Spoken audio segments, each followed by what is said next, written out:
Hi guys! Welcome back to my channel! As you can see, we have here different kinds of brands of water. So today, we will be having our taste test sa water. O, diba? Magta-taste test tayo ng tubig. Tingnan natin kung may lasa yung mga tubig. Diba?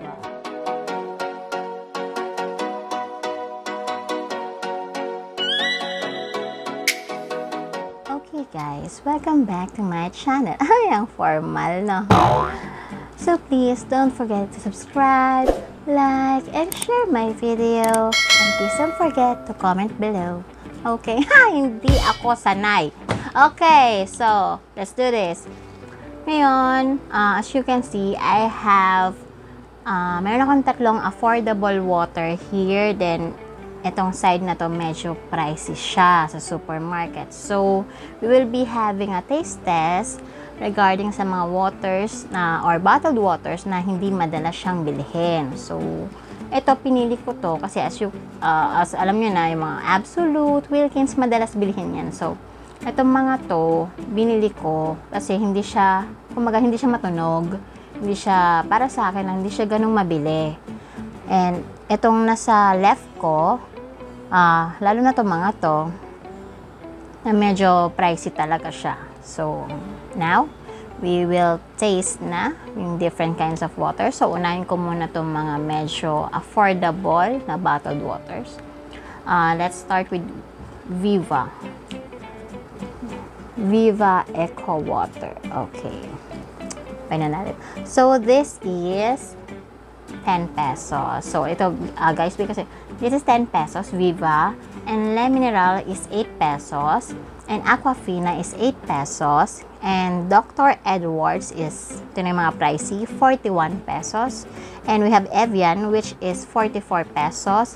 And Fiji, na pikit mata kong binili, 69.50. Okay. So, we will start with Viva Eco Bottle. Start.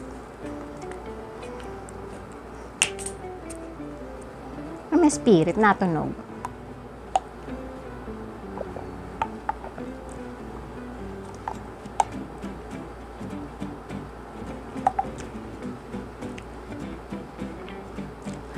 Parang may aftertaste.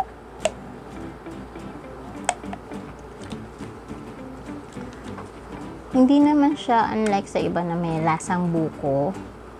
Pero basta may aftertaste siya. Yung alam mong hindi siya ganun kalinaw na tubig. Para siyang tap water na hindi pa napoprocess. Para siyang ganun. So, guys, itong mga water na to, hindi ko siya nilagay sa ref kasi I want to taste na stay lang siya sa room temperature lang, na dun mo raw kasi malalasahan yung totoong lasa ng tubig sa room temperature. Siguro, mag-iiba to once na nilagay mo na sa ref, diba? Pag naging chilled na siya. So, Viva, medyo may aftertaste ng konti. Hindi siya fresh. Kumbaga sa ano, hindi siya fresh. Parang ganon. So, next, I have Le Mineral. There, Le Mineral. So, Le Mineral.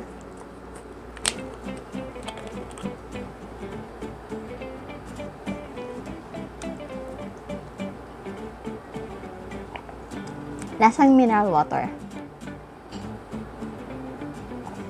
Dami naman siguro yung lasa ng mineral water na hindi distilled or purified. Ganun siya. Bagay, it states that mountain mineral water. Pero mas gusto ko siya kaysa kay Viva. Mas gusto ko to. Okay, next, we have Aquafina. So, this is purified. Aquafina purified drinking water. Inamoy talaga. Parang may amoy, no?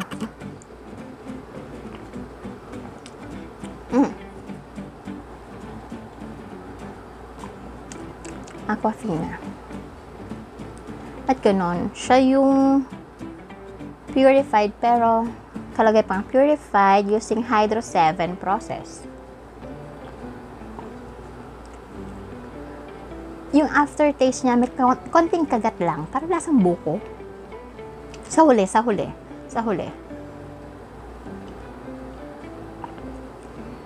Ayun o, pag nalunok mo na yung tubig, pag nalunok mo doon lumalabas.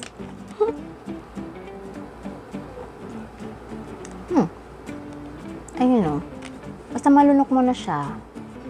Pero mas okay siya. Hindi, parang mas okay sila mineral sa akin.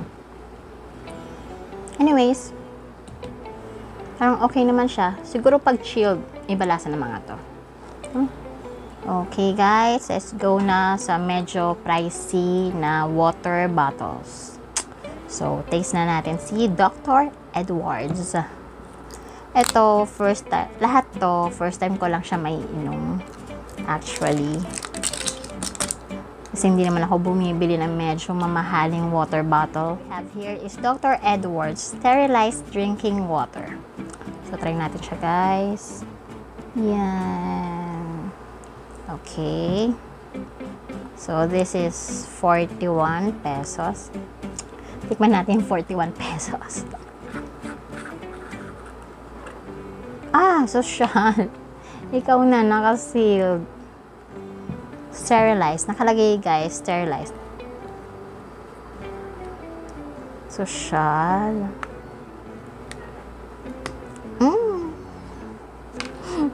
Aminin natin. Naman ako dun Wala siyang amoy. Makapal yung bottle niya.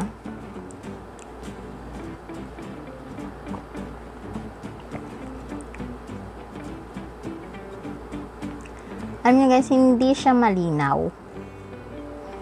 Para siyang kulay dextrose. Pero, wala siyang lasa. Ito yung tubig na maiinom mo ng tuloy-tuloy na walang aftertaste. Yung kahit hindi siya malamig, nakakapawi siya ng uhaw. Hindi siya malinaw tingnan, hindi rin siya ganun medyo blur ng konti. Pero pag ininom mo, masarap siya. Yung kala mo malabo lang pero yung lasa niya hindi malabo. Basta yun, naintindihan niyo na ako. Okay, next natin, si Evian Natural Mineral Water. Okay. Isa sa mga mamahalin na nakikita ko sa supermarket. Diba? So, ito, madalas kong makita sa mga hotels. Nandun sa minibar nila. And, grabe ha, ang laki ng tubo. This is 44 pesos. Pag nakikita ko sa hotel is 250 pesos. O, diba ginto? So, tikman natin. Kung ba't ito laging nasa hotel.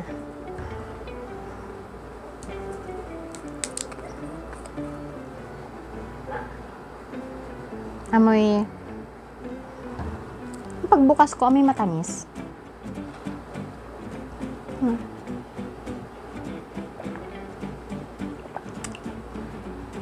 May something. Pag ininom mo, hindi siya lasang clear.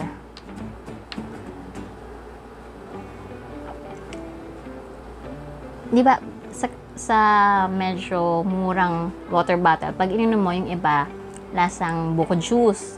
May aftertaste ng buko juice siya. Parang imported na aftertaste. Ganun ba yun? May something hindi ko ma-describe.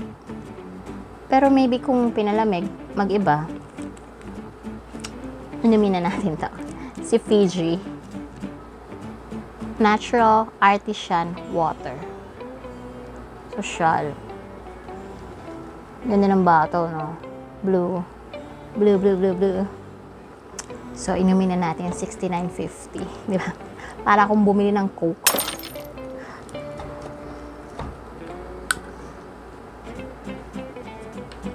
Wala siyang amoy.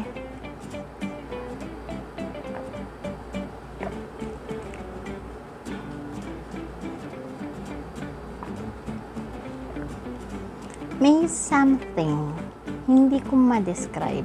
Pero, habang iniinom mo siya, refreshing siya, but, pero yung something niya, yung kagat niya guys, konting-konting kagat lang. Hindi mo mapapansin. Maybe kapag chilled to, mawawala yung kagat na yon. Pero, ang linaw niya oh. Saan linaw niya guys? Ang linaw ng water. May something lang sa huli.